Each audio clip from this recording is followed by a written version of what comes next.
Matthew chapter 12. At that time, Jesus went on the Sabbath day through the grain fields.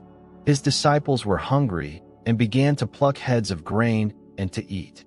But the Pharisees, when they saw it, said to him, "Behold, your disciples do what is not lawful to do on the Sabbath."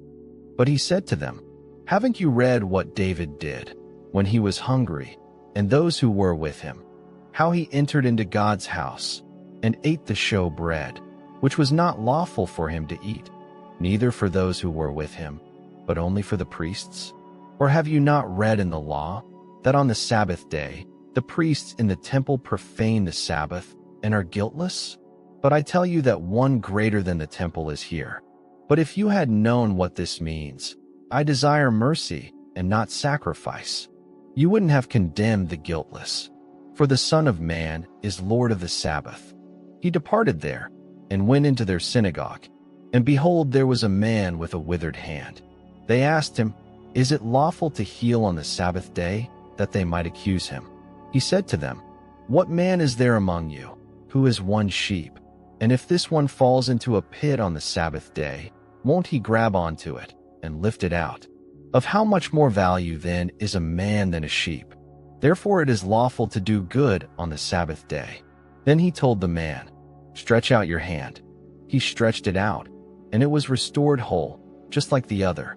But the Pharisees went out and conspired against him, how they might destroy him. Jesus, perceiving that, withdrew from there.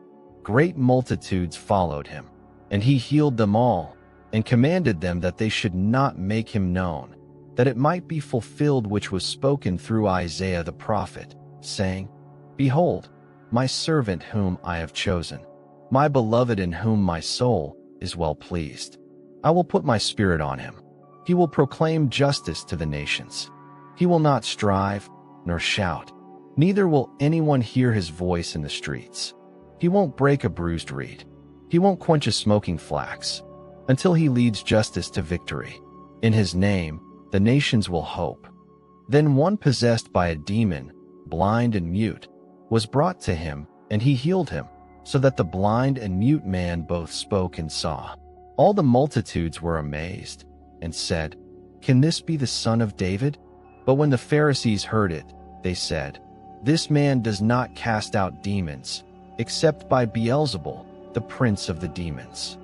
Knowing their thoughts, Jesus said to them, "Every kingdom divided against itself is brought to desolation, and every city or house divided against itself will not stand. If Satan casts out Satan, he is divided against himself. How then will his kingdom stand?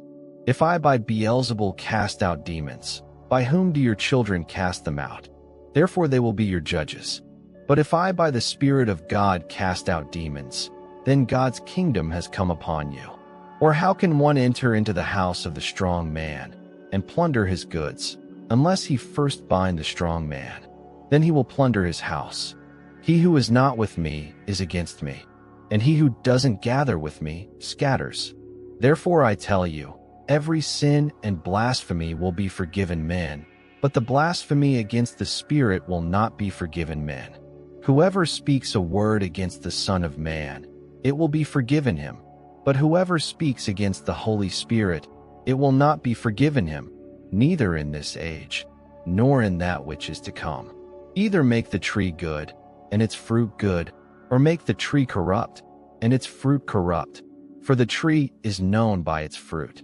You offspring of vipers, how can you, being evil, speak good things? For out of the abundance of the heart, the mouth speaks.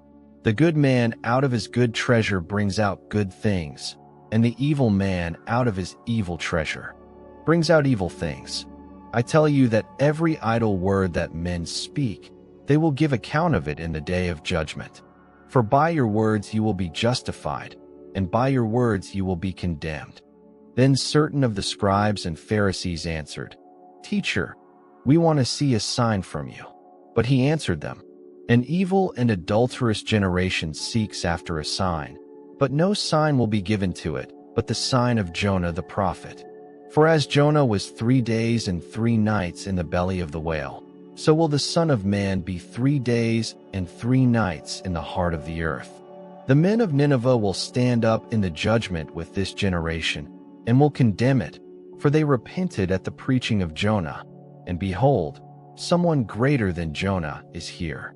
The queen of the south will rise up in the judgment with this generation, and will condemn it, for she came from the ends of the earth to hear the wisdom of Solomon. And behold, someone greater than Solomon is here. When an unclean spirit has gone out of a man, he passes through waterless places, seeking rest, and doesn't find it. Then he says, I will return into my house from which I came out. And when he has come back, he finds it empty, swept, and put in order. Then he goes and takes with himself 7 other spirits more evil than he is, and they enter in and dwell there. The last state of that man becomes worse than the first. Even so will it be also to this evil generation. While he was yet speaking to the multitudes, behold, his mother and his brothers stood outside, seeking to speak to him. One said to him, Behold, your mother and your brothers stand outside, seeking to speak to you. But he answered him who spoke to him, Who is my mother? Who are my brothers? He stretched out his hand towards his disciples and said, Behold, my mother and my brothers. For whoever does the will of my Father who is in heaven, he is my brother and sister and mother.